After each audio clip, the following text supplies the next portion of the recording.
Assalamualaikum dear students. Today we are going to start next section, which is 16.7, and it is about surface integrals. So here are the goals which we are expecting to achieve from this section. So we are going to understand the geometric significance of the different surface integrals, and we'll set up and evaluate the surface integrals. So first of all, surface integrals. What are surface integrals? What is the relation between the surface integrals and the line integrals? So the relation between the surface integrals and the surface area is much same as the relation between the line integrals and the arc length. And you're already familiar with the line integrals and arc length formula.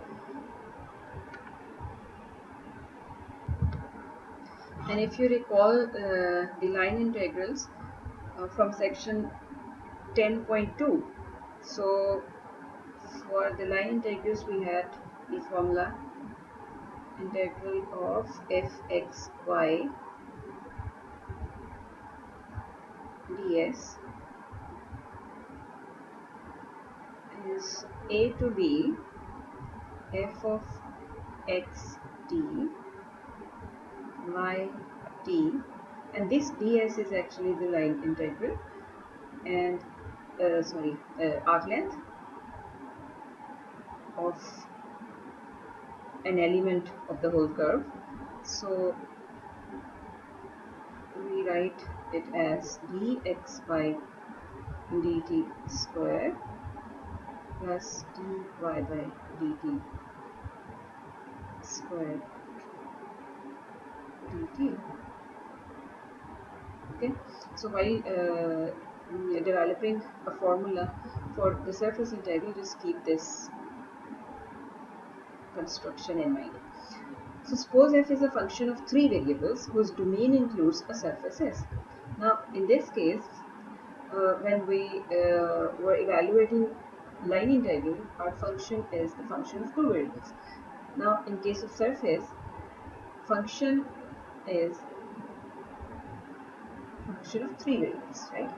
So suppose f is a function of three variables whose domain includes a surface S. So in this case, this domain, that is xy, includes the curved path C, like this. And here, instead of C, that is curved, we are having S, a surface. So we'll define the surface integral of f over S in such a way that in case where fxyz is equal to 1, the value of the surface integral is equal to the surface area of S. And similar is the situation here. If fxy is equal to n, this will give us the total length of the curve. So in this case, if fxyz is equal to 1, then we will have the surface area of the surface S. So we start with the parametric surfaces. So first section we are going to do is the parametric surfaces, and then deal with the special cases where S is the graph of the function of two variables. So let's start with parametric surfaces. So suppose that uh, a surface S has a vector equation, so which is given by this: R uv is equal to x uv I, where uv are parameters, y uv j plus z the function of uv k, and uv belongs to some domain in the plane uv. So initially we assume that the domain is rectangular region, and we divide into the smaller subrectangles Rij with the dimension delta u and delta v. So you can see in this figure. So then the surface S is divided into the corresponding patches Sij. So for Rij, there is a patch Sij on the surface. So we evaluate f at the point Pij star in each patch. So multiply by the area delta Sij of the patch, and from the Riemann sum we have this. So then we take the limit as the number of the patches increases, and define the surface integral of f over the surface. So this is the definition for the surface integral in terms of Riemann sum. So as mn approaches to infinity, this Riemann sum becomes an integral. So, and of course Riemann sum includes double sum, so corresponding integral will be double integral. So let's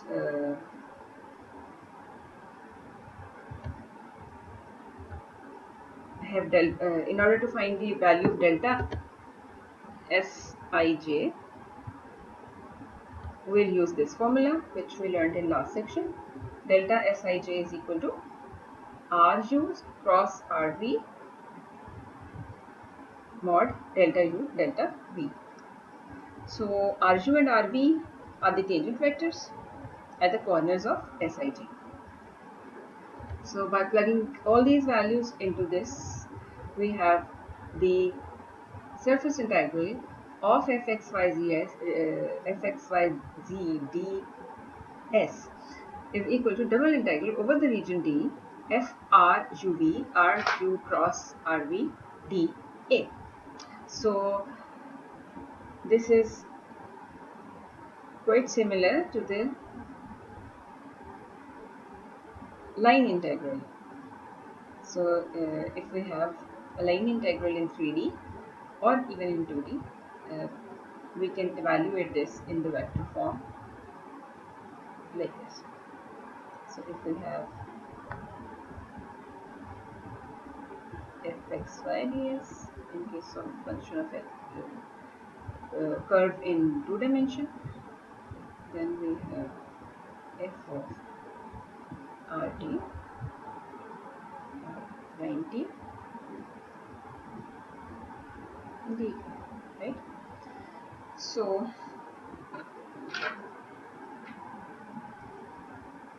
this is the formula we are going to use to solve the problems related to surface integrals if the surface is given in parametric form. So if fxyz is equal to 1, right, if this fxyz is equal to 1, then this becomes 1 ds, and this is double integral over the region D r2 cross rv dA, and which is undoubtedly the area of the surface S. So this is important to apply this formula and to solve the questions using this formula, that FRUV is evaluated by writing x depends upon uv, y is phi uv, z is z uv. That is, we have to write x, y, z in terms of the parameters u and v in this formula. So there is an example. Compute the surface integral of x square ds, where s is the unit sphere. So unit sphere, we first of all we have to find the parametric form of the sphere, and in last section we discussed the parametric form of a sphere. X is equal to sine phi cos theta, y is equal to sine phi sin theta, and z is equal to cos phi. So where phi lies between 0 and pi, and theta lies between 0 to 2 pi. So we have x here. So r phi theta becomes sine phi.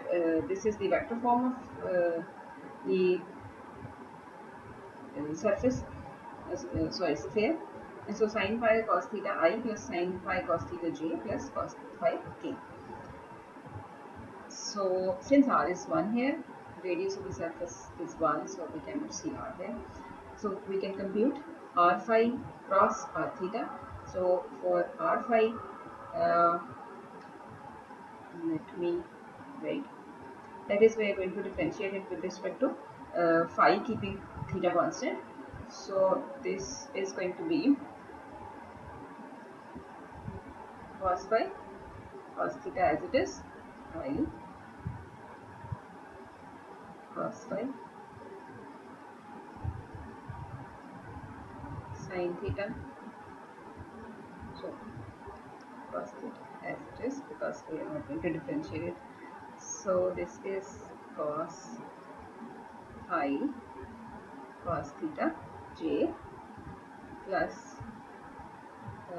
minus, because we are going to differentiate it, sine phi k. And similarly r theta, that is differentiate this r with respect to theta, keeping phi constant. So sine phi as it is, and minus sine theta, and plus again minus sine phi as it is, sine theta j, and this is independent of theta, we don't have this part. So cross product of this, now you can verify this cross product, magnitude of the cross product is going to be sine phi. So this is r phi cross r theta, and now just plug in the values. Now since this is x square, so value of x here is sine phi cos theta, so sine phi cos theta square, r phi cross r theta is sine phi, and dA is d phi d theta. So by plugging in the limits, we have this, and we after some manipulations we have the value of this surface integral is given by 4 pi by 3. So if a thin sheet has the shape of surface S and the density mass per unit area at the point xyz is rho xyz, then the total mass can be found by this surface integral. Similarly, we can find the center of mass. We are not going to do the questions related to this, but just for your information, we can relate mass of the thin sheet with this surface integral. Now next topic in the article, graphs of functions. So any surface S with equation z is equal to gxy can be regarded as the parametric surface with parameters, parametric equations x is equal to x, y is equal to y, z is equal to gxy.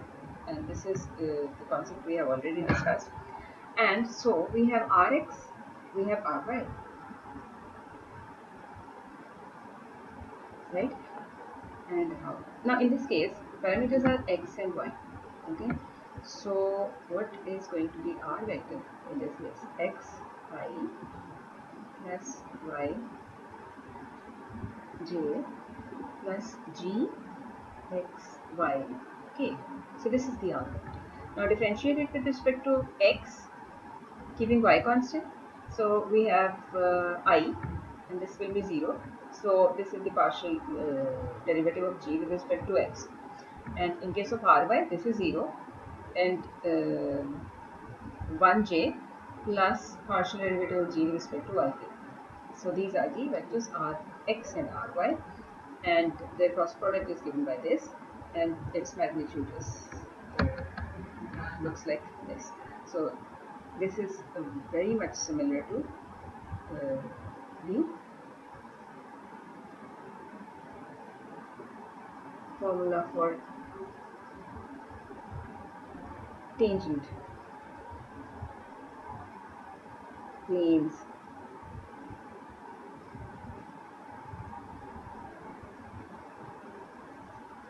So in this case we are going to have this formula.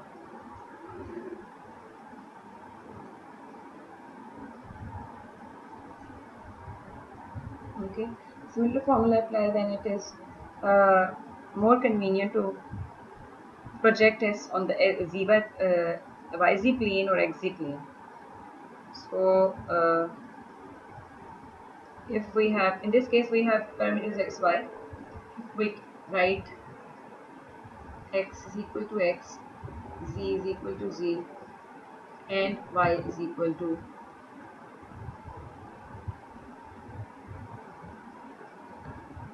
g x z. Then we are going to have or hxc. Let me see, g has already been used, so hxc. So the same integral can be written in this form.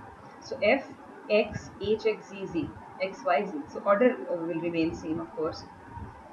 So this is x, this is y, this is z. So this will become partial y by partial x square plus partial y by partial z square, because y is function of x and z plus y square. Similarly, you can transform this in the case when we have y is equal to y, z is equal to z, and x is equal to some function k which depends upon y and z.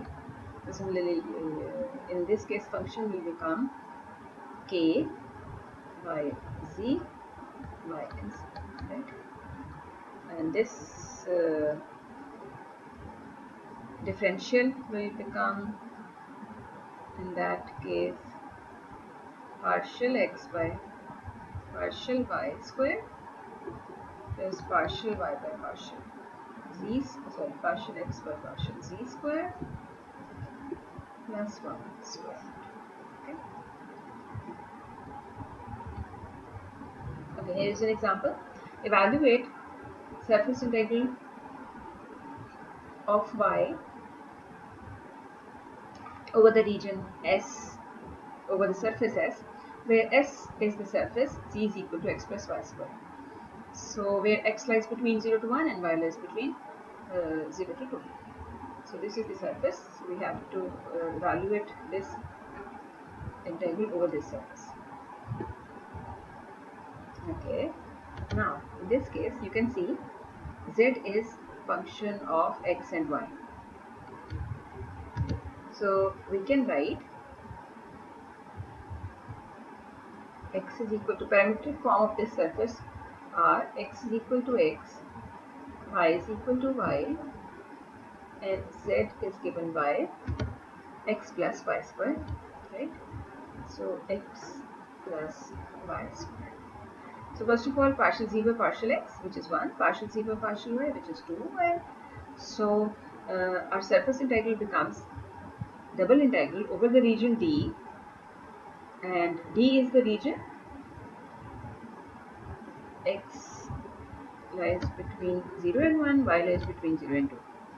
1, 0, and y 2. Okay. Now, what we are going to do, we are just going to solve it. Okay. So, rest is just the integration process, and you know it very well, so you can evaluate and we'll have the value of this double integral 13 square root of 2 divided by 3. So if S is a piecewise smooth surface, that is a finite union of smooth surfaces S1, S2 that intersect only their boundaries, then the surface integral of F over S is defined by this. So we can split into the sum of smooth surfaces, sum of the surface integrals on over the smooth surfaces, right? So this is the same concept we have already learnt in first single integral and double integral and the line integral and finally in the surface integral. So we can add all these integrals in order to have this integral on left hand side.